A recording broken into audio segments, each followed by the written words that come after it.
Chiquillos, medidas de control, elementos de protección. La semana pasada, con los elementos de protección personal hay que tener como varias como situaciones y condiciones que uno tiene que tener claro que se pueden dar. O sea, los EPP chiquillos hay que siempre considerarlo como la última barrera. Por lo tanto, el EPP se va a utilizar siempre en dos contextos, o en tres contextos en realidad. Contexto uno, cuando yo estoy viendo qué medida de control implementar, ok, si ingeniería, ver qué tipo y cómo se implementa, yo trabajando no lo puedo dejar descubierto, por lo tanto utilizo un EPP. Uno. Dos, si ya tengo un riesgo residual. El riesgo en el cual el trabajo ya se aplicaron distintas medidas de control y aún así no se puede controlar más. Ya, ese es un concepto de riesgo residual. El otro riesgo residual que ustedes también pueden conocer es cuando, por ejemplo, en el caso de ruido, tengo un trabajador que tiene que estar laborando o haciendo su actividad en tres distintas, con tres niveles de ruido distintos. Por lo tanto, ahí también vamos a tener un riesgo residual, que va a ser por cada característica de cada ambiente de trabajo. Y también tenemos un tercer caso, que es cuando la actividad lo requiere y sí o sí tenemos que utilizar el elemento de protección personal. O sea, en ese contexto, por ejemplo, todo trabajo que involucre las manos. Ahí tenemos que tener de una forma u otra, sí o sí, una medida de control implementada. Y eso no deja a doble lectura. Ahora, con lo que es protección de manos, siempre hay un inconveniente, el cual es que no se utiliza el guante adecuado para el trabajo, ¿ya? Entonces yo no tengo acá un apunte. Voy a buscar, tengo un apunte escrito, ya que en el fondo me dice como los tipos de guante que existen, para poder también pasárselos. Ahora, no olvidar que prácticamente el 70% de los accidentes del trabajo involucran las manos. Ahora, estos pictogramas que tenemos acá no es solamente para hacer referencia a los elementos de protección personal. Acabamos de volvernos un poquito hacia al final en realidad. El 594 tiene varias como obligaciones y funciones con respecto a la EPP. Y una de estas es el artículo 37, que nos dice, además deberá indicarse claramente por medio de señalización visible y permanente la necesidad de uso de elementos de protección personal específicos cuando sea necesario. ¿Y eso qué nos implica? Que cuando nosotros tengamos ciertas áreas de trabajo y tenemos que, por ejemplo, la necesidad de utilizar lentes, guantes o protección respiratoria, tiene que, aparte de los distintos pictogramas o señalizaciones de advertencia que podamos tener, debemos colocar estos elementos, ¿ya? Para en el fondo dar cumplimiento con lo que es el 594. El otro punto importante de este mismo decreto es que nos obliga a hacer actividades específicas con los elementos de protección personal, o sea, una capacitación técnica, ya, teórica práctica. O sea, yo al trabajador tengo que explicarle cómo son los EPP, cuáles son sus características, desde una parte teórica, y luego hacer actividades prácticas con él, con el uso del elemento de protección personal, para luego hacer una evaluación. ¿Ya? Y eso también es lo que me ves el 594, y aparte del tema de que tiene que estar certificado, eh, tiene que ser para el riesgo a cubrir, que se tienen que entregar de manera gratuita, entre otros elementos. ¿Ya? Ahora, con los EPP, siempre me preguntan, pero profe, ¿y cómo es la certificación? ¿Qué es eso? Todo elemento de protección personal debe cumplir con ciertas características. Y para eso, el ISP de Instituto de Salud Pública hace ciertas pruebas con los distintos elementos de protección personal. O, en su efecto, le pide al fabricante que le muestre ciertas evidencias que muestran que el elemento cumple con ciertas características. Eso se marca siempre en el decreto 18. Ahora, yo experto en prevención, ¿cómo cumplo con eso? Porque, o sea, eso está, existe, pero la forma es cómo uno cumple. Ya, es muy sencillo. Cuando uno va a comprar un elemento de protección personal, ya sea a estas tiendas que se especializan en la venta de estos elementos, uno cuando compra el EPP tiene que pedir el certificado, la certificación de calidad, conforme al decreto 18. ¿Y qué hace el fabricante? Te lo entrega, te lo otorga. Ahora, en la práctica, yo no puedo comprar ningún elemento de protección personal que no cumpla con esto.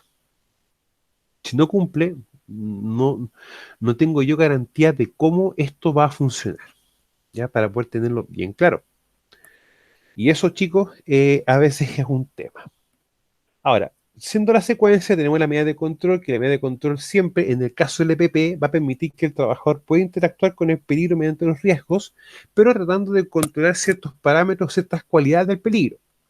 Ahora, nunca olvidar que esto es como una secuencia de tipo didáctica, pedagógica, pero en la práctica las medidas de control siempre van a estar metidas acá, en esta sección de acá, para poder también tomarlo bien en cuenta. Ahora, no olvidar que quizás las medidas de control de tipo procedimiento de trabajo, por ejemplo, otras medidas como las medidas de ingeniería, cosas así, trabajan sobre estos elementos, sobre estos. Pero en cambio la medida de control, en el caso del EPP, es la medida que en el fondo va a trabajar de manera directa entre esto. Es la barrera que va a tener el trabajador entre el peligro y el riesgo que nace cuando él interactúa con el peligro. Por eso que uno siempre le explica de que, claro, yo evalúo el riesgo, en función de la criticidad voy a ver a cuál tengo que generar mayores controles o controles más específicos. Pero en la práctica lo que uno va a ir trabajando van a ser las distintas cualidades del peligro. Porque ruido es un peligro, pero el riesgo de exposición al ruido.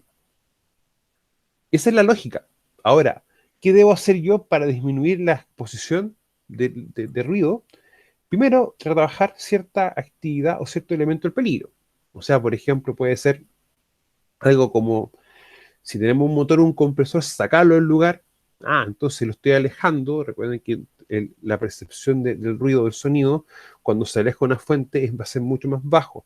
Y eso también califica como una medida de control. Pero sin embargo, yo tengo que trabajar las características de esto. ¿Ya? Por eso que en el fondo el EPP va a tener esta cualidad o esta característica bien específica. Y aparte, que el elemento de protección personal es el que trabaja sobre la persona. ¿Ya? No va a trabajar como una medida de ingeniería que trabaja en el ambiente de trabajo, valga la redundancia, o como por ejemplo otro tipo de medida administrativa que vamos a ver un poco la próxima semana, que son la definición de turnos de trabajo o la definición de los tiempos de exposición, los programas de capacitación, programas de exámenes médicos, hasta los programas de inspección y observaciones, los programas de trabajo incluso en comité paritario. Entonces, esos son como los temas, que el EPP va a tener siempre esa característica. Ahora, siempre el EPP es lo que es como la base de las medidas de control, no porque es lo más eficiente, es porque es lo más barato y es lo más concreto y fácil de entregar. Ahora, lo ideal es que siempre tener en cuenta de que el EPP debe ser esta cantidad y nosotros privilegiar medidas de control que trabajen en estos ámbitos, ¿ya? Para que el trabajador en el fondo pueda trabajar bajo riesgos controlados y de una forma u otra tener la menor cantidad de implementos sobre el cuerpo. Porque, no sé, bueno, usted no le ha tocado todavía trabajar, o quizás ver como experto en prevención en realidad. Pero a mí cuando me tocaba trabajar en interior mina, muchas veces el peso del equipo que yo utilizaba era fácil 12, 15 kilos, o hasta 20 incluso. En que en las botas específicas, cinturones, los autorrescatadores, en este caso para servir incendio en interior mina, en todo lo que eran las lámparas, las linternas, entre otras cosas. Entonces, es incómodo tener que trabajar con tanta cosa, porque aparte, el tener peso extra y ropa más gruesa, empieza también a producir cierto estrés térmico en la persona. Y eso va a tener ciertos efectos y consecuencias en la misma. Ahora, nunca olvidar que el EPP siempre va a corresponder a barreras blandas, ¿ya? Y eso no va a tener discusión, nunca. Otra perspectiva es que el elemento de protección personal, o EPP, es el menos eficiente. ¿Ya? Y siempre se va a categorizar y siempre se va a considerar así, no va a tener puntos de discusión. Bueno, desde viendo qué tan efectivo es algo, a sustituir, es como lo que tiene, es más, siempre va a ser más efectivo, o va a tener un efecto más mayor,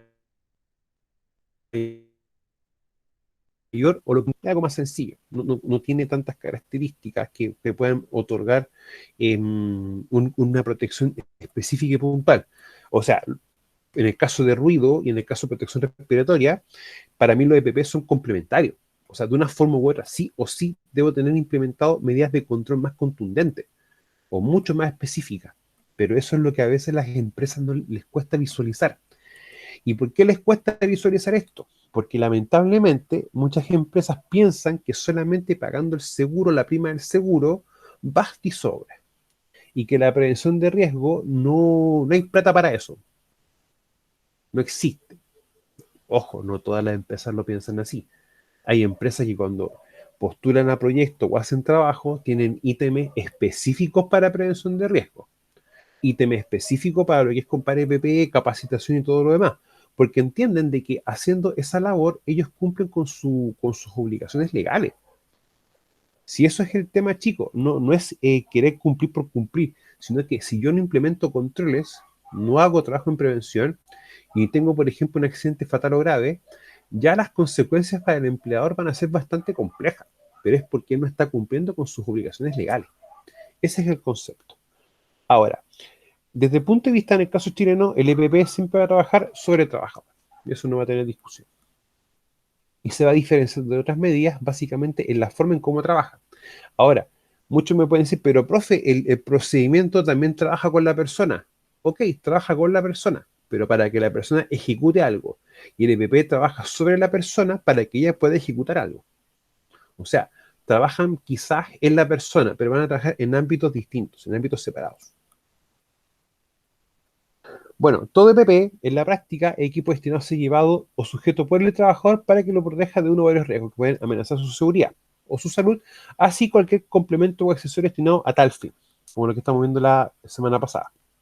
Bueno, en algunos sistemas de conexión de EPP, ¿ya? Y algunos elementos intercambiables del EPP también se consideran EPP. O sea, por ejemplo, cuando yo le mostré el casco, la clase anterior, y le mostré el barbiquejo es un accesorio, pero que también se considera un elemento de protección personal, para que en el fondo el casco, ante una caída de un golpe, o una pérdida de estabilidad y uno se pega con una estructura, el casco no se caiga y cumpla con su función. Hay ciertos elementos que nunca se van a considerar EPP, ¿ya? Excepto, por ejemplo, la ropa de trabajo que cumpla objetivos, como por ejemplo protección solar, protección contra el frío y protección contra el calor. Eso se considera elemento de protección personal, para no tomarlo, no perder ese enfoque. Y lo que nunca va a ser EPP son las fajas lumbares. A ver, nunca. Nunca de los nunca. ¿Ya? ¿Y por qué razón motivo? Porque la faja es un elemento ortopédico que entrega un facultativo. Un médico o puede recomendar un kinesiólogo. ¿Ya? No tiene lectura. Es así. Porque ¿qué pasa, por ejemplo, si yo le entrego al trabajador una faja lumbar y él se accidenta? ¿De quién va a ser responsabilidad? ¿Mía o del trabajador? Suya. Exactamente. No tiene lectura eso. ¿Ya? Ahora, le voy a ser bien franco. Aunque ya se lo he dicho otras veces, el tema de la faja lumbar, les digo, es tema. Porque el trabajador piensa eso. ¿Ya? O sea, y se los va a exigir. Ahora, el tema del EPP, que nunca proporciona una seguridad total al trabajador, sino una seguridad parcial y específicamente para una zona puntual del cuerpo donde este está siendo utilizado. Ahora, primero hay que aplicar soluciones técnicas que controlen los riesgos en su origen, eliminándolos si es posible. De ahí que el EPP siempre se considera la última barrera, perdón. Porque cuando uno emplea el tema del control del riesgo, siempre hay que trabajarlo bajo estas dos perspectivas, eliminar y sustituir. Si esto yo no lo puedo hacer, vamos con control de ingeniería. Ahora, después que hice la literatura, si con esto no puedo, voy con esto y después voy con esto. Ahora, en el caso chileno, como están planteadas las leyes, en la práctica nosotros vamos a trabajar con estos tres, incluso con estos cinco, si se puede. Pero entendiendo eso, de que en el fondo tenemos que implementar todas las medidas de control para el control efectivo y eficiente de los riesgos. ¿Ya? Básicamente por eso se a considerar de esa manera. Ahora, nunca, bueno, si no es posible, hay que aislar, ya, y buscar, eliminar, sustituir, y el último caso, proteger a la persona directamente. O sea, siempre se trabaja el riesgo, y ya si no hay caso, tenemos que trabajar directamente sobre el trabajador en este contexto. Ahora, los EPP en sí, ¿cuándo se deben utilizar? Cuando las medidas colectivas o organizativas. O sea, las medidas colectivas básicamente son las medidas de ingeniería y las medidas organizativas son todo lo que es administración. En estos casos, cuando estas no funcionen o son insuficientes o el efecto que uno espera no ser logrado, el EPP. ¿Ya? Eso es el tema. Ahora, mientras veo que implemento ingeniería para un riesgo residual, un riesgo que yo no puedo controlar con otras medidas de control, EPP, tarea esporádica y de corta duración, y situaciones de rescate de emergencia o autosalvamiento. Por ejemplo, autosalvamiento, no sé, chiquillos, si cuando hicimos la actividad el año pasado y a ustedes les mostré una cinta antitrauma. No me recuerdo aquello. Yo no lo recuerdo, ¿no? Cinta antitrauma, no, profe. No, Creo que ya. al menos. ¿No? Ya. Próxima clase les muestro una. O cuando tengamos otra clase, busco una y se Parece las que en el muestro. taller, En que el fue taller. presencial, Sí, a eso me refiero. ahí parece. Quiero una cinta que yo cuando quedo suspendido, suelto, cae Claro. una serie de cintas y coloco los pies para tener como una superficie temporal. Para Como de aumentar escalera. claro, para aumentar el tiempo de rescate. Sí, yo me ¿Ya? recuerdo. Eso es una cinta. Bueno, igual les voy a mostrar una. ¿Ya? A ver, o sí o no. Espera, deja ver si tengo una acá. Parece que la que tengo, la mía, la dejé en la oficina, no la traje. Ya, pero déjeme ver cómo lo puedo solucionar. Ahora, siempre el EPP se asigna de forma personal, debe ser también apropiado a cada trabajador, adecuándose a sus condiciones. Por tanto, los EPP ustedes siempre lo van a poder comprar en tallas, específicamente lo que es protección de manos, protección respiratoria, protección de pies y también protección de cabeza. Y los guantes también es fácil encontrar ciertas tallas. Ahora, consejo, si tienen personal que tiene con textura pequeña o personal femenino y les cuesta encontrar EPP en tallas pequeñas, cuando encuentren compren 2 o 3 y tengan guardado. Razón motivo, siempre es más fácil encontrar de la talla ML a la XL. Incluso lo que es M y L es lo más fácil. XL no es tan difícil, pero lo que es S cuesta encontrar. ¿Ya? O los zapatos en tallas pequeñas. O sea, las tallas como 35, 36, cuesta encontrar, pero también las tallas más altas, como las 46, las 47 o las 45. O sea, se lo digo como consejo, porque muchas veces nos tocaba el caso de que teníamos personal más pequeño, de contextura, y no podía trabajar porque no teníamos los medios para eso. Entonces, es un tema a veces. Bueno, debe quedar bajo la responsabilidad del trabajo que lo recibe, su uso selectivo es obligatorio en el lugar de trabajo, no debe permitirse alteraciones a su uso normal y no deben permitirse alteraciones al modelo original. O sea, el EPP no se le pueden hacer modificaciones de ningún tipo, exceptuando la que por su misma estructura el fabricante permite. Ya, hay ciertos respiradores que vienen con una especie, es como una especie de esta figura, es como una U, y se le quita la sección del medio para hacerlo de sacada y postura rápida. Ya, netamente eso es como uno de los pocos casos que me ha tocado ver que puede pasar eso.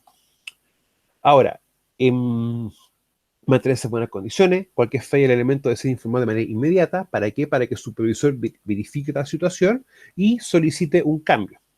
Su uso no exime en ningún caso el cumplimiento de la norma de seguridad, básicamente porque igual utilizar un EPP es cumplir con la norma de seguridad, y se usa más de un EPP, a la vez estos serán compatibles y eficaces.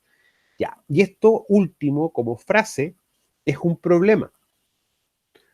Me explico. ¿Ustedes conocen las caretas de soldador? Sí. ¿Sí? ¿Sí?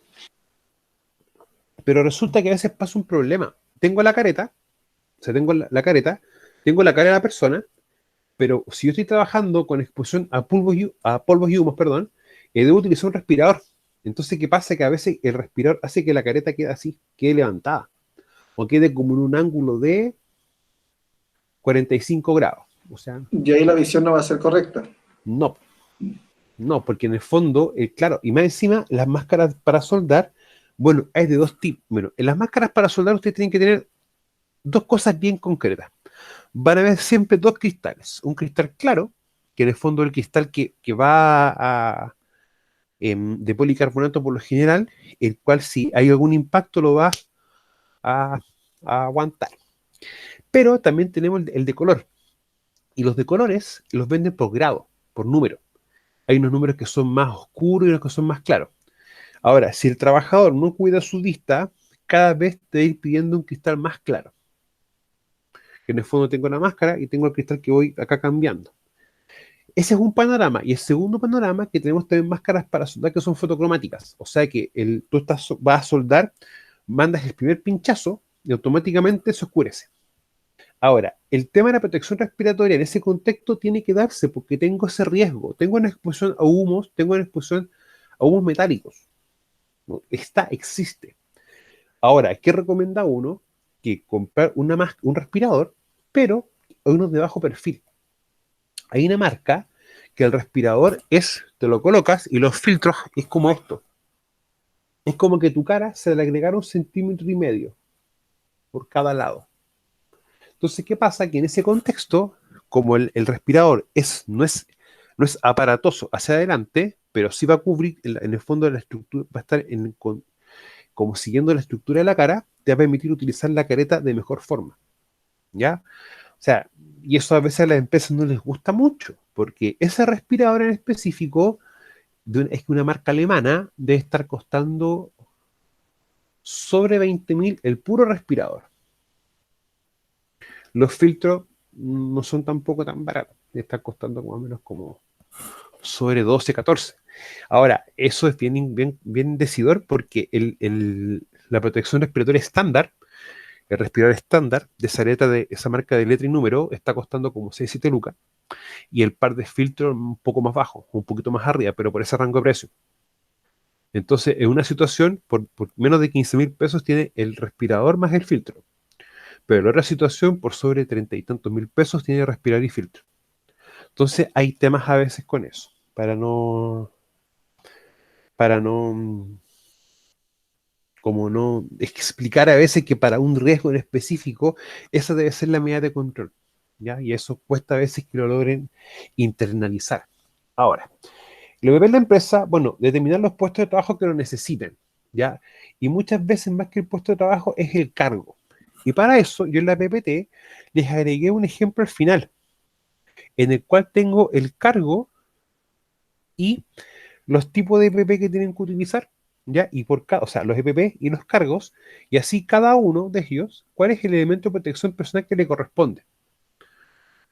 En una empresa que trabajé, el encargado de bodega me pidió que le hiciera esto, que para él era más fácil, decir, oye, ¿tú quién eres? No sabes qué, yo soy chofer.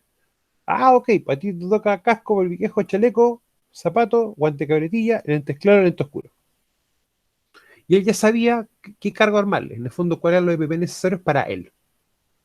¿Ya? Y eso es como un truco que a veces uno genera estas instancias así para que también aliviarle la pega a las personas.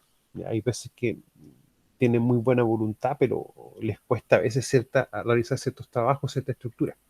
Entonces uno también puede cumplir o darles como una ayuda con ese punto. Ahora, decidir frente a qué riesgos se ha de proteger las partes del cuerpo afectadas y el tipo de protección que deben utilizar. La selección del EPP debe ser hecha por un especialista y serán proporcionados de manera gratuita y repuestos cuando sea necesario. Ahora, siempre va a ser el tema de que muchas veces no todas las empresas, ojo, dicen, oye, el EPP tiene que durar tanto tiempo y si no dura no es mi problema. Y eso es un problema, es un problema para la empresa. Porque, ¿qué pasa si tengo un EPP que no es, si ya está, por ejemplo, un filtro que está saturado, la persona va a empezar a desarrollar quizá un ingreso mayor de un elemento o una sustancia? Y eso sí es problema de la empresa, ya para que también no se pongan a veces un poco quisquillosos con eso. Bueno, la empresa siempre debe velar por una buena utilización y mantenimiento, elegir el EPP y tener disponible en la empresa o centro de trabajo toda la información sobre cada equipo. Y también muchas veces tener siempre un stock mínimo.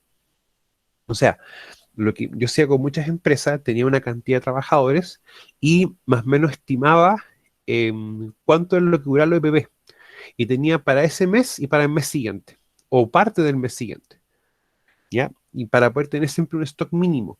Ahora, en ciertas épocas del año, o sea, les va, por ejemplo, costar encontrar ciertos elementos, como por ejemplo los filtros, ¿ya?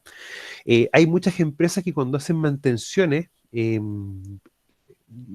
sus plantas, de sus procesos, necesitan o requieren mucho EPP, mucho.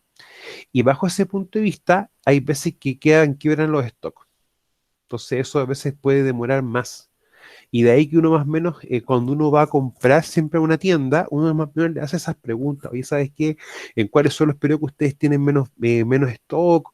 O si yo necesito algo, ¿cuánto es lo que se demoran, etcétera? Ahora, en esta época, contexto COVID, los tiempos se duplican o triplican para que lleguen en elementos, ¿ya? Y también como los precios. Y han subido bastante muchas cosas. Específicamente lo que es protección respiratoria, se ha ido a las nubes los valores.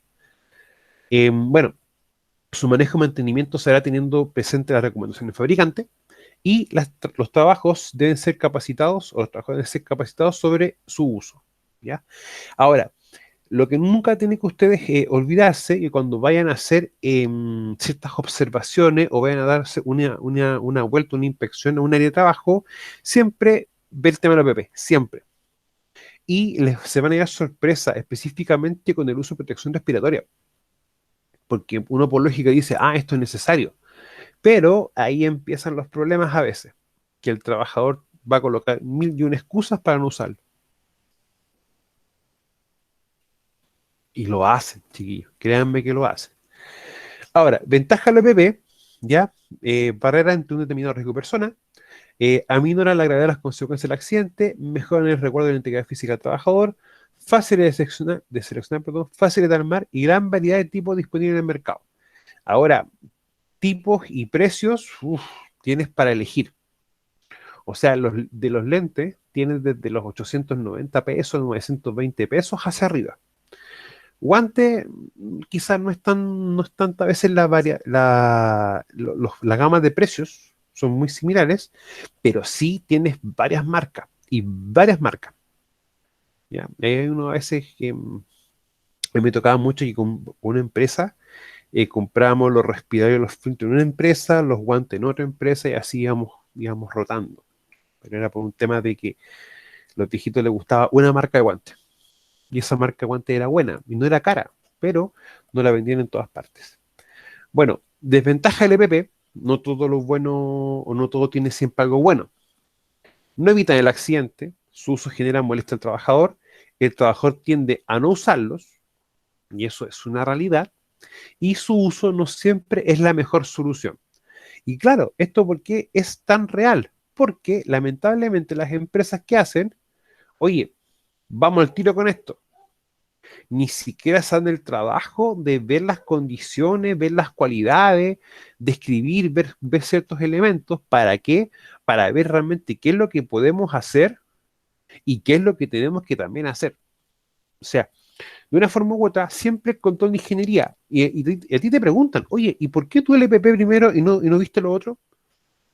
Cuando trabajamos bajo Prexor y Planesi, eso es así. Y de hecho, cuando tú ves las medidas de control recomendadas, te parte con medidas de ingeniería, administrativa y lo demás. Entonces, no caigamos en el juego de aplicar cualquier control y de cualquier forma de como a nosotros se nos ocurra. No, no, no. Bien metódico, veamos bien si se pueden implementar esto, bajo qué características se pueden implementar, y luego la parte administrativa, siempre hay que tomarla en cuenta básicamente para cumplir así con el 21 y el 40, con la famosa obligación de informar, con los procedimientos de trabajo y la implementación también de las medidas preventivas. Y eso, chiquillo, cuando habla de medidas preventivas, no te define si son de esto o de esto. Son medidas preventivas, o sea, tienes que aplicarlas todas igual. Y eso es el tema. Y eso viene para nosotros va a ser siempre un dilema, ¿ya? Ahora, el EPP, incluso véanlo de esta perspectiva. Muchas empresas compran el EPP porque les sale más barato comprar EPP que hacer modificaciones a sus procesos. O sea, tiene también para muchas empresas esa lógica de ser. O quizás no entienden que gastando una vez, invirtiendo una vez, pasado un tiempo, tú vas a tener un retorno en lo invertido. En el fondo pasa a ser un costo, no un gasto. Eso es un tema bien importante. Bueno, una incorrecta o inoportuna selección del EPP pueden provocar accidentes de mayor gravedad, eso estamos claros. Durante el desarrollo de las actividades laborales productivas nunca se deben usar corbatas, bufanda, ropa suelta, pelo largo, anillos, pulseras, relojes, collares, etc. Yo siempre recomiendo lo siguiente. y no se sorprendan. Compren también una bola de elásticos en una librería. Razón motivo para poder ajustar de mejor forma los puños y la basta de los pantalones, para así poder encontrar que es un riesgo de atrapamiento. ¿Ya? Háganme caso con esos chiquillos. De hecho, se le va a facilitar bastante a veces cierto trabajo con relación a eso. Bueno, lo EPP es importante que se puedan clasificar, y de hecho se deben clasificar, ¿ya? Porque no todos los EPPs van a trabajar de la misma forma, sino que van a trabajar de la manera más adecuada al cuerpo. Y acá tenemos protección de cabeza, oído, ojos, piel, pie y pierna, o todo el cuerpo, como por ejemplo quizás puede ser alguna ropa en específico, ¿ya? Las ropas, Tania, consulta, ¿a ti te ha tocado trabajar con ropa para trabajos que impliquen ácidos, por ejemplo? Sí, ¿Sí? Y son más pesadas, ¿o no? el material es mucho más grueso. Más gruesos, ¿no es cierto? Sí, Y uno, cuando estáis trabajando y te empieza a mover un poco, te acaloras mucho más rápido. sí, sí, es como un poco más incómodo, pero más seguro, obvio. Es que de hecho, no, sí, de hecho. Es que, ¿por qué yo les decía eso? Porque me acuerdo que en una empresa pesamos un buzo piloto, esos buzos que utilizan, por ejemplo, los mecánicos. Bueno, igual cuando trabajaba utilizaba buzo piloto. En ese aspecto mío porque era más fácil que estar usando o ensuciando tu ropa. Porque después cuando uno lava la ropa, tiene que también tener unos cuidados bien específicos. O sea, no mezclarla con la ropa de todos los demás, de la casa, lavar la mano por separado y otra serie de cosas. Ahora, un buzo para, por ejemplo, normal te puede pasar 300 o 400 gramos, pero un buzo piloto ya para el caso de contactos con ácido, no te pesa eso, te pesa hasta un par de kilos, ya porque la tela es mucho más gruesa y aparte a la tela también se le aplica un tratamiento, ya para que en el fondo pueda hacerla más resistente a esta situación. Ahora, los EPPs también van a tener clases, o se van a clasificar. Vamos a tener clase 1, 2 y 3. ¿Ya? Ahora, los sencillos, en este caso clase 1, el propio usuario puede jugar su eficacia contra riesgos mínimos y sus defectos pueden ser percibidos a tiempo y sin peligro para el usuario. O sea, muchas veces, por ejemplo, esto puede ser, quizás puede también, mm, quizás un respirador, por ejemplo, que en el caso el respirador, tú puedes juzgar si funciona o no funciona. O sea, si tú lo estás usando y aún sientes el olor a la gente que está afuera o si estás expuesto a polvo, sientes un gusto a tierra en tu boca, ok, yo puedo juzgarlo en ese aspecto, ¿ya? Y sus defectos pueden ser percibidos a tiempo. O sea, cuando detecto que ya el agente está pasando, no está filtrando el filtro, valga la redundancia, o yo veo que ya quizás los elásticos se están soltando, cosas así, ok, lo puedo ver y cumple con esta característica. Los clase 2 no pertenecen al tipo 1 y están diseñados para magnitud de riesgo del tipo 3. O sea, el clase 2 es como un intermedio. Es como entre Tongoy y Guanaquero. O sea, no Tongoy y Los Vilos, porque Tongoy y Los Vilos queda bastante mucho más lejos. Tongoy y Guanaquero un poquito más cerca. Y los clase 3 protegen al usuario de todo tipo de peligro mortal o que pueda dañar gravemente y de forma irreversible la salud. Y sus defectos no se pueden descubrir a tiempo. ¿Ya? Y acá nosotros tenemos un ejemplo, lo que es protección respiratoria, pero de tipo autónoma.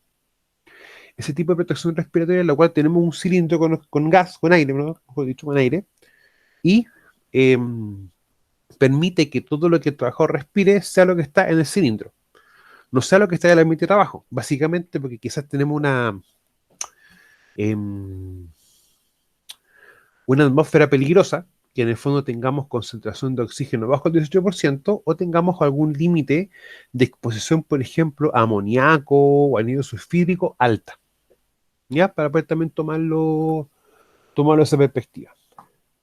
Bueno, el casco en sí protege la cabeza contra riesgo de golpes, impacto de objetos animados, salpicado de sustancias calientes o químicas agresivas, riesgo eléctrico, etcétera.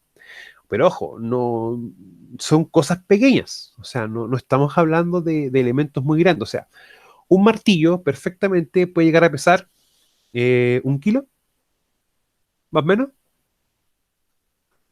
Sí, el normal, claro. Normal. Pero, por ejemplo, ¿qué pasa si un martillo se cae de 10 metros de altura pesando 1 kilo? ¿Con cuánto impacta al suelo? Si fuera 1 kilo con 100, ¿o no? Con 100 kilogramos Con 100, prácticamente. claro. Se multiplica como la altura por el peso. La altura por el ¿Mm? peso y por la gravedad. La Por gravedad, esos tres. claro. Y la pregunta mía, ¿algo de plástico como esto podrá soportar 100 kilos? No. No, no parte como si nada. Ya. Ahora, nosotros en este aspecto hemos estado conversando sobre las medidas de control o el elemento de protección personal. ¿Ya? Pero existe también otro tipo de clasificación. Y de hecho estoy buscando un ejemplo.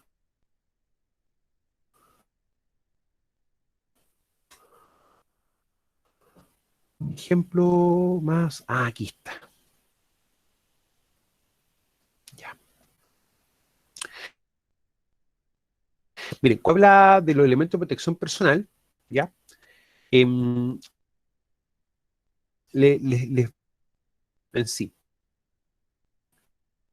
Desde la normativa española, ¿ya?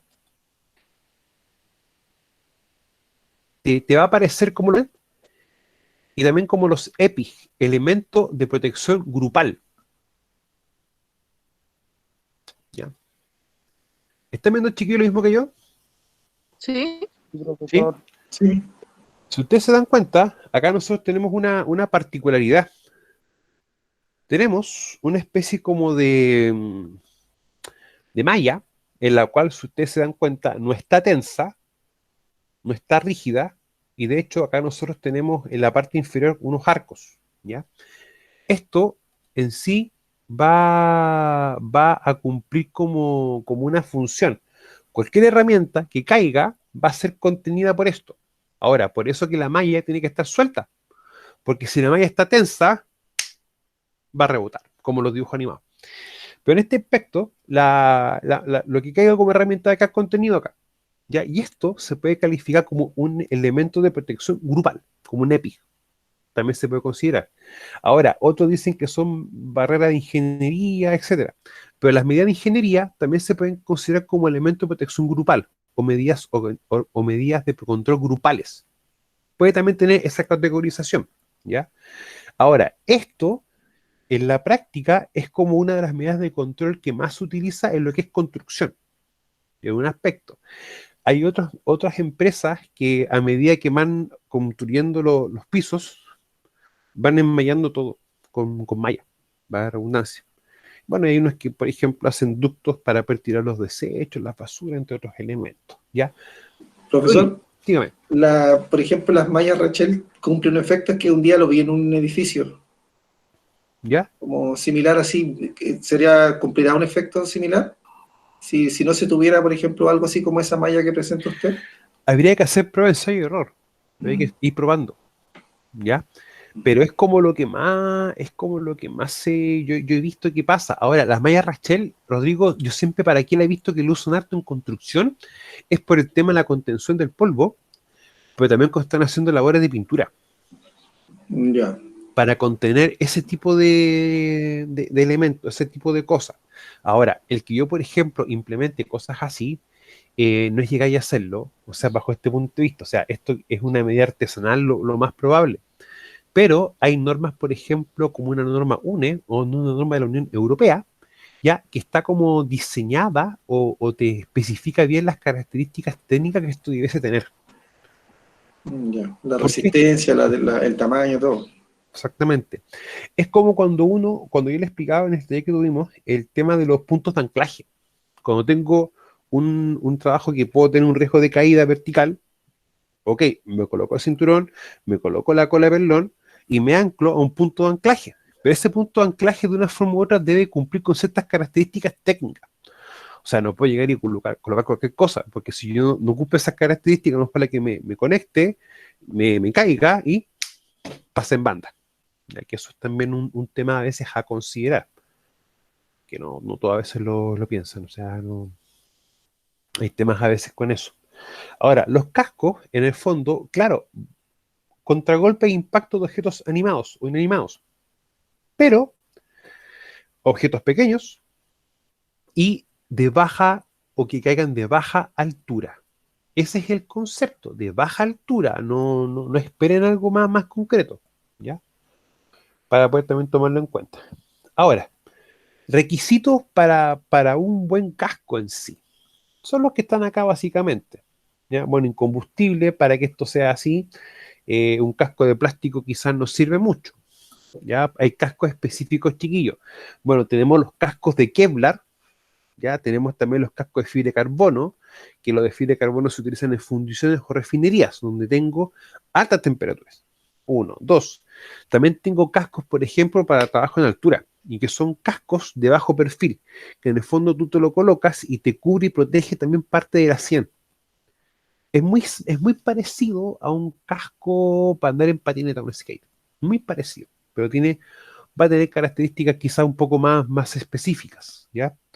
Bueno, resistente a la compresión y a la penetración, resistente al agua y a las sustancias corrosivas, ¿ya? Y lo principal, que no entorpecer las facultades auditivas y visuales del trabajador. O sea, que en este aspecto, cuando yo veo las partes de un casco, el arnés, que es la parte interna, que en el fondo uno le dice arnés o la suspensión, permita que el casco se coloque en la cabeza de mejor forma, de forma más adecuada. Ahora, las fijaciones traseras, que es lo que tenemos acá, en algunos cascos son bastante buenas, en el sentido de que tú te lo colocas y tú empiezas a girar y hace que el casco quede lo mejor sujeto a la cabeza. ¿Ya? O sea, no esperemos y tampoco la idea que apriete, pero tiene que tener esa característica. Bueno, copa exterior a la completo visera, que es como el casco estándar.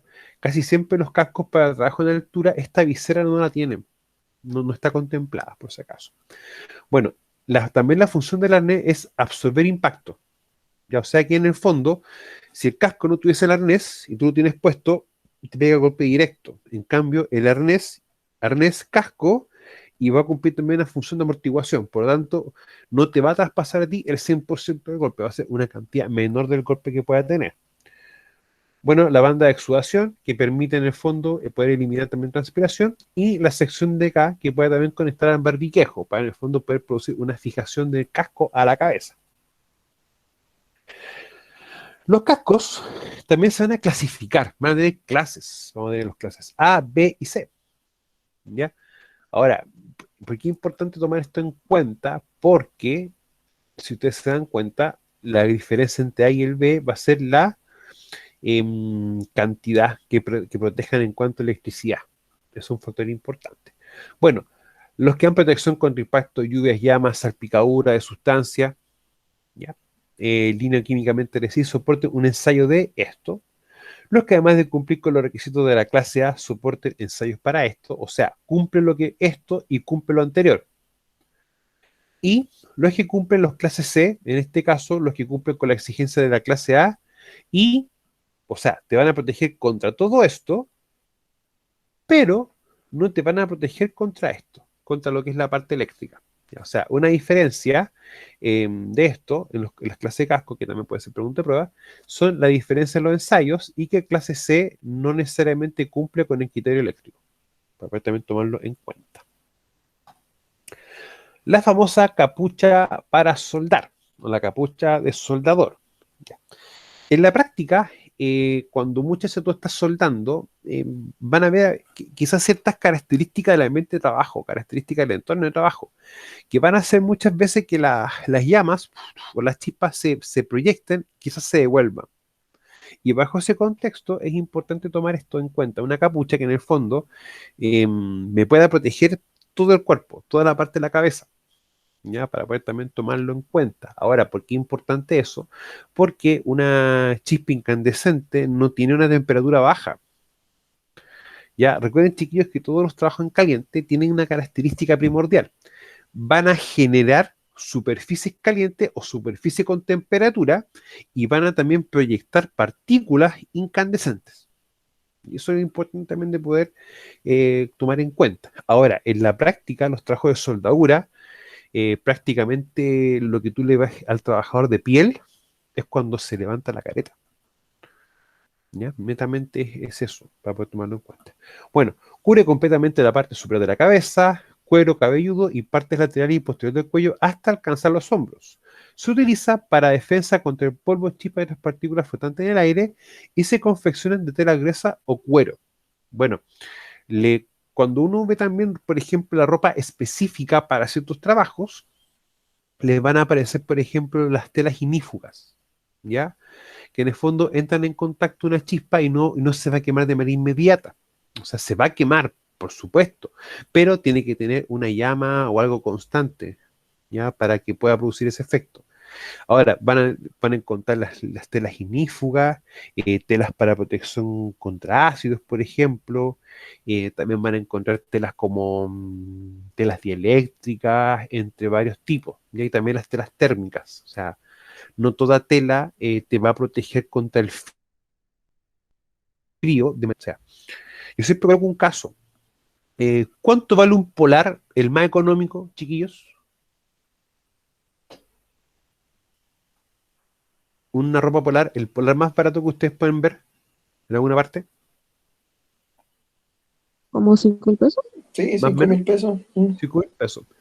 Pero para trabajar o para estar expuesto a frío existen polares técnicos o polares que cumplan con ciertos requisitos como aguantar calor y eliminar transpiración, eliminar sudoración. Les pongo el caso, porque un polar que cumpla con esas características no vale 5.000, vale de 50.000 pesos hacia arriba. ¿Ya? Y hay una marca muy famosa de eso, que de hecho lo utiliza utiliza esa marca un presentador de televisión de un canal que tiene un número, que hace un programa los días sábados. Esa marca en sí tiene una característica bien particular. Cuando tú compras ropa de protección, de protección, perdón, para hacer toda la gente, por lo general o se certifica la tela o la hechura. ¿Ya? En este caso, esta marca te certifica todo, la tela, la hechura y hasta el tipo de hilo que utiliza. ¿Ya? Y de ahí que la ropa de esa marca sea cara. Pero los polares, o sea, en invierno, muchas veces, por diferencia de temperatura, uno en ciertos contextos tiende a transpirar más incluso que en verano. Y con esta ropa, cuando pasa ese fenómeno, la humedad la bota y tú estás seco y abrigado. O sea, eso también es un tema bien a considerar para poder tomarlo en cuenta. Bueno, cuando uno tiene una exposición ocupacional a frío, y esto si le preguntan, o les pasa este fenómeno trabajando, y le preguntan, oye, ¿qué hacemos? Capas. Primera capa, segunda capa. Y tercera capa ya cuando tenemos un frío más complejo, ya bordeando los 5 grados hacia abajo. ¿Ya? ¿Y por qué el tema de vestirse con capas? Porque es la forma más armónica o más adecuada de poder mantener el calor en la persona. ¿Ya? Cuando tú te vistes una sola capa y te desabrigas, todo el calor se bota. Y aparte, cuando es una sola capa, muchas veces también tiende a retener humedad. Por eso es importante a veces hacer ese ejercicio. Bueno, las gafas de seguridad con protección lateral ya proporcionan protección contra partículas que saltan al ojo en forma frontal y forma lateral. Por eso que un anteojo como el que yo utilizo o como utilizan algunos de ustedes no sirve porque pasa este fenómeno. ¿Ya? Por ese motivo. Y tampoco van a tener una eficiencia concreta con un impacto frontal. ¿Ya? Para poder también tomarlo en cuenta. Ahora, muchas veces una gafa de este tipo o de este tipo va a tener características o un inconveniente. Con ustedes estas cositas negras acá son especies como de ventilas. En el fondo tú te colocas el lente y hace que empiece también a salir el exceso de humedad o transpiración que tú puedas generar. Porque eso en el fondo nos va a empezar a generar otro riesgo, o otra situación, que el lente se empaña y yo no puedo ver. Y eso pasa mucho, chiquillos, más de lo que uno piensa. Bueno, tenemos las gafas de seguridad con montura o antiparras, ya que esto también es lo que se utiliza mucho más, pero para ciertos contextos. El tipo de cristal, ¿cómo se llama? Quizás la montura es más específica y más resistente, por lo tanto muchas veces este tipo de gafas se utiliza cuando tenemos un riesgo de alto impacto. o de partículas que pueden ser proyectadas con velocidad, ¿ya? Y lo bueno que te permite, como si tener un rango de visión más alta, ya que en este caso es muy similar a la gafa de seguridad con anteojeras, o en este caso una gafa de seguridad como los que yo le mostré el otro día, que es como un sobrelente, que yo me lo coloco sobre mi lente, para poder también tomarlo bajo esa perspectiva. Bueno, las gafas para soldar, ya. Em, Esto, bueno, siempre es muy normal que ustedes vean, por ejemplo, la careta. Ahora, la careta también se recomienda en contextos de que el fuego y la llama es bastante intenso. En este caso, la gafa de seguridad es cuando tenemos que hacer trabajos muy puntuales de soldadura, cosas muy pequeñitas y en tiempos muy cortos, ¿ya? Y lo otro importante también, que por su forma y diseño, permite también poder trabajar em, con una protección respiratoria más adecuada, ¿ya? Porque claro, la protección que yo le he explicado a ustedes, esa marca alemana, existe, es real, está, pero como es tan cara, no la venden todas las empresas. Y eso es una realidad por si acaso. No es fácil, no es tan sencillo de poder encontrarla. Bueno, y también se utiliza mucho en contextos de trabajo como ayudante, ¿ya? Ayudante de soldador. Bueno, los protectores faciales, ya que no solamente, a diferencia de los otros, como esto que protege solamente la vista, esto protege la cara completa, ¿ya? Ahora, va a tener de muchas marcas, de muchos modelos y de distintas características el del cristal en este caso, como hemos dicho en policarbonato, que es lo más adecuado. Ahora, esto ha tomado harto uso en el último tiempo, específicamente en contextos sanitarios por tema de COVID, ya, para que también tomarlo en cuenta. Ahora, el valor de esto no es tan elevado. Bueno, con el inicio de la pandemia y durante la pandemia hubo un agotamiento de esto, de la cantidad, y también aumentó mucho el costo. Ahora, lo importante es que quizás el arnés se mantenga, pero lo que es también cambiable el cristal.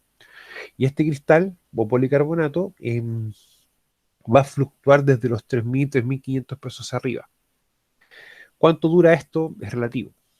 ¿Ya? Pero ahora va a tener también quizá un tiempo de vida útil menor porque por los mismos protocolos sanitarios que utiliza el personal médico, estos cada cierto o cada fin de turno son lavados y se lavan con detergentes y con elementos bien abrasivos y van produciendo un daño en el equipo, ¿ya? Por si acaso para poder tomarlo en cuenta. Ahora, como acá dice, existen cascos de seguridad que poseen un dispositivo que permite fijar a él directamente la máscara facial. Y eso es verdad. Hay cascos que permiten poder colocarle esto, solamente la lámina.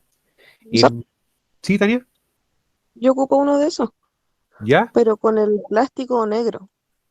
No sé si es como Mm, parecido a soldar, porque como ¿ya? ocupo la mufla y tiene 950 grados Celsius, cuando la ocupo para que el calor no me llegue directo a la cara.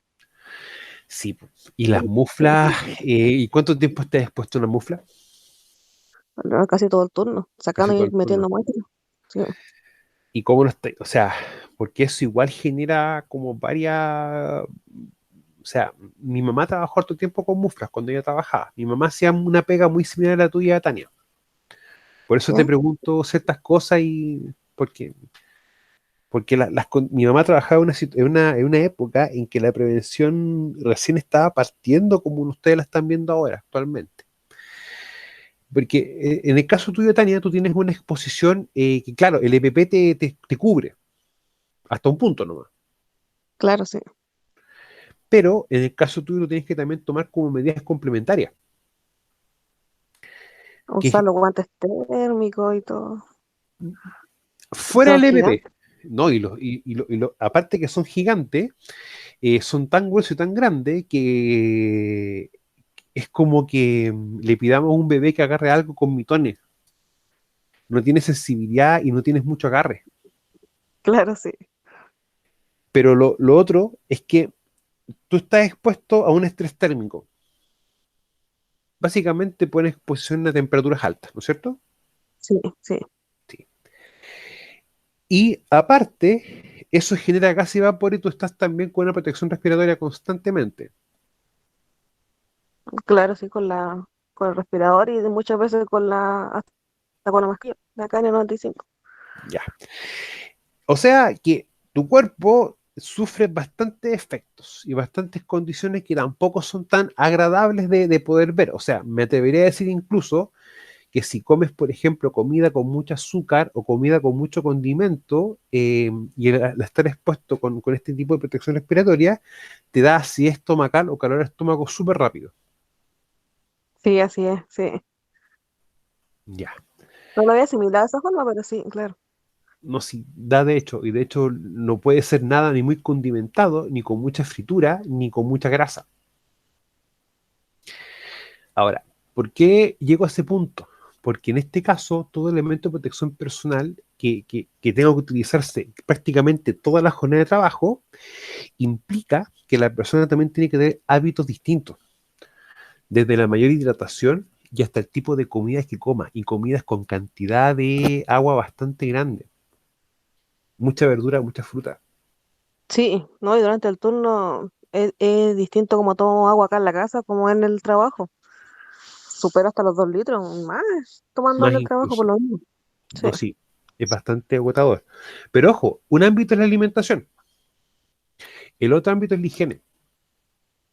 Y esto lo digo así bien específico, porque cuando tú estás mucho tiempo expuesto a calor, tu cuerpo transpira más y va a sudar más. Y eso es una realidad. Por lo tanto, yo siempre recomiendo de que en el caso de las mujeres, nunca olvidarse de después el lavado de manos. Hay unos jabones que no son caros, no son unos amarillitos que venden en las farmacias y en los supermercados también, que son unos jabones más especiales que en el fondo no son tan dañinos para las manos. Pero el tema de la crema, porque ese tipo de guante es tan grueso que cuando tú te los sacas, después la mano te queda muy rara.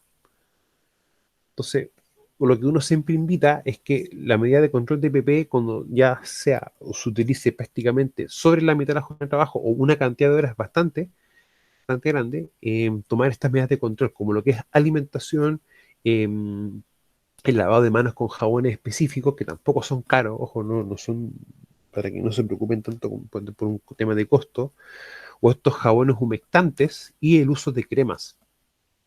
Y ahí el uso de crema humectante. Y el tema de la alimentación, Tania, es algo bien decidor, porque yo me acuerdo que cuando yo era chico, mi mamá cuando se iba en la mañana a trabajar, yo de curioso y de sapo, siempre soy bien curioso, no de ahora. Yo a mi mamá le abría su lonchero para ver qué llevaba ella de almuerzo. Y mi mamá llevaba mucha fruta, galletas de soda y lácteos. sí, así mismo, sí. Uno o dos yogures, me acuerdo. Y si llevaba frutos secos, era pero literal. Bueno, mi mamá tiene una mano mucho más chica que yo, pero literal era el equivalente como a 5 o 6 gramos, porque si comía más de eso, le daba reflujo y así estomacal. Entonces hay veces que claro, uno tiene que tener esos cuidados. Y ojo, no es algo que te lo explican, tú te das cuenta de eso cuando estás trabajando. Se lo hago Sí, referencia, porque cuando les toca trabajar, por ejemplo, hacer inspecciones y tienes que ir caminar mucho rato con protección respiratoria, con un filtro, o sea, respirar con filtro, y filtros mixtos, ojo, porque el filtro para puro polvo es más fácil respirar, pero con el filtro mixto no es tan sencillo. Nunca comen comidas muy condimentadas o pesadas, porque al tener esa característica, estar caminando con respirador después de almorzar, da un calor al estómago, pero espantoso. Y a cualquiera le da. No hay que pasar los 30 años para hacer eso, o para poder sufrir esa situación. O sea, no veamos así. Y es una parte, un tema, o sea, el tema del agua, alimentación, y el tema de cuidado de piel, uso de crema, ya, y todo eso en específico, ¿ya? De hecho, las personas que trabajan, por ejemplo, en plantas de ácido, ¿ya? O en fundiciones donde se genera ácido, o lugares que trabajes tú constantemente con ácido, también hacen tienen como ciertos cuidados, por ejemplo, con la ropa. Si se lava la ropa en la casa, que no es lo que uno más recomienda, la dejan remojando en un bol con agua tibia y con bicarbonato. Bicarbonato es un hidróxido en la práctica. o una base. Y ayuda también a neutralizar mucho los efectos ácidos que puede caer en la ropa, así para que esta pueda tener una limpieza más adecuada también, lo que uno a veces privilegia. Bueno, la máscara para soldar en la práctica va a proteger el rostro completo, ¿ya? Y básicamente también los ojos de los rayos ultravioleta e infrarrojos. O sea, la particularidad de la soldadura, bueno, también depende del tipo de soldadura. O sea, muchas veces uno se queda solamente con la soldadura que uno ha visto de toda la vida, esa de una soldadura de 380, 220 que se conecta a la corriente, con los electrodos, toda esa vaina. Pero existen soldaduras súper específicas, como las MIG, como las TIC, las soldaduras de plasma, o quizás tenemos que estar haciendo soldaduras, por ejemplo, con este tipo de HDP, que es una soldadura de termofusión que igual genera una chispa y una llama fuerte. Ya, o sea, eso es bien, bien, bien decidor. Por eso es que esto no hay que como escatimar tanto en el gasto, o sea, hay que gastar. O sea, no, en ese aspecto no barato, en ese contexto sale muy caro. Ahora, cuando uno se da cuenta de que tiene que estar trabajando con estos elementos, ya sí o sí el tema de la medida de control y de los tiempos también de exposición. Ya, o sea, uso extensivo de EPP es complementario con un manejo más adecuado de los tiempos de exposición o los turnos de trabajo, para poder también tomarlo bajo esa perspectiva. Bueno, el lente filtrante de radiaciones tiene un vidrio protector instalado delante de él para detener chispa o partícula incandescente. O sea, esto es una historia, pero atrás de esto, o delante de esto, dependiendo de cómo ustedes vean la careta, tiene em, esa protección extra para golpes. Ahora, hay caretas que son fijas, que tú en el fondo te la tienes que sacar completa, y hay otras caretas que vienen con una fijación acá a los lados, que tú las puedes soltar un poquito y te las puedes ir levantando. Ya, eso se utiliza mucho cuando el trabajo de soldadura implique un trabajo más de precisión o algo más específico para poder tomar en cuenta. Ahora, en lo que es protección auditiva, tenemos los famosos tapones moldeables y también vamos a tener los tapones de copa o los tipos fono. ¿Ya? Ahora, diferencias entre ellos, primero que todo, dentro de lo que es protección o elemento de protección, estos se van a considerar como los famosos EPA, elementos de protección auditiva. Ahora, lo importante de esto es que el Instituto de Salud Pública generó un documento para el uso, para la uso y selección y mantenimiento, pero uno lo utiliza más para poder seleccionar un elemento de protección auditiva más adecuado, que cumpla con ciertos estándares. Y uno siempre recomienda utilizar esta guía. Ahora, diferencias entre los tapones moldeables y los tapones de fono es básicamente, o sea, te protege el oído, pero la diferencia es en la sección del oído. El auditivo, el tapón moldeable, ya se utiliza en el canal auditivo, o sea, se inserta. En cambio, el de fono te cubre el oído. Esa es la principal diferencia.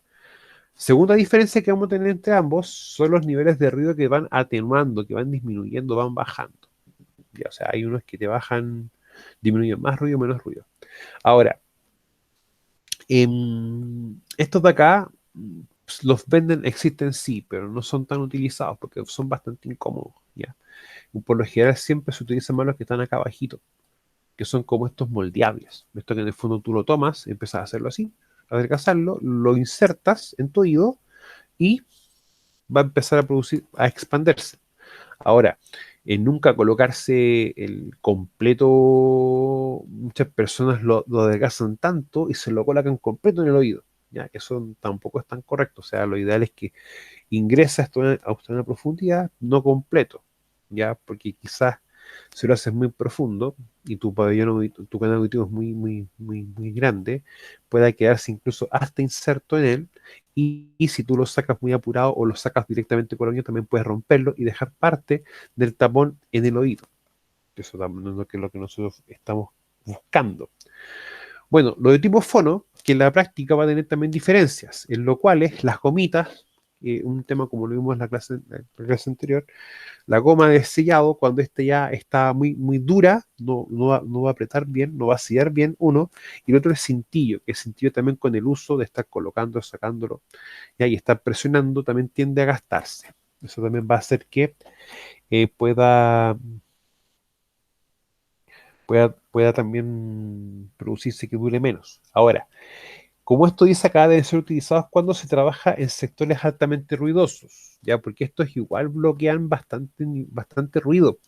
Y quizás si yo estoy bloqueando mucho ruido, voy a poder estar generando situaciones en las cuales quizás no voy a poder percibir un riesgo o una situación en el ambiente de trabajo. Eso también es muy importante. Y lo otro, no hagan ni tal de utilizar esto, pero con audífonos. Me tocó ver muchas empresas en las que los trabajadores se colocaban el audífono y sobre esto el áfono, de tipo fono. ¿Ya? Y en ese aspecto tú no vas a escuchar prácticamente o percibir prácticamente nada. O sea, no es tampoco recomendable eso. Ya, chiquillos, entonces quedamos en protección respiratoria. Ya terminamos de ver esta sección la próxima semana y vamos a la próxima semana también a trabajar parte de lo que corresponde a las medidas ya administrativas en sí, lo que son, por ejemplo, ciertos los procedimientos, lo instructivo, una parte legal con respecto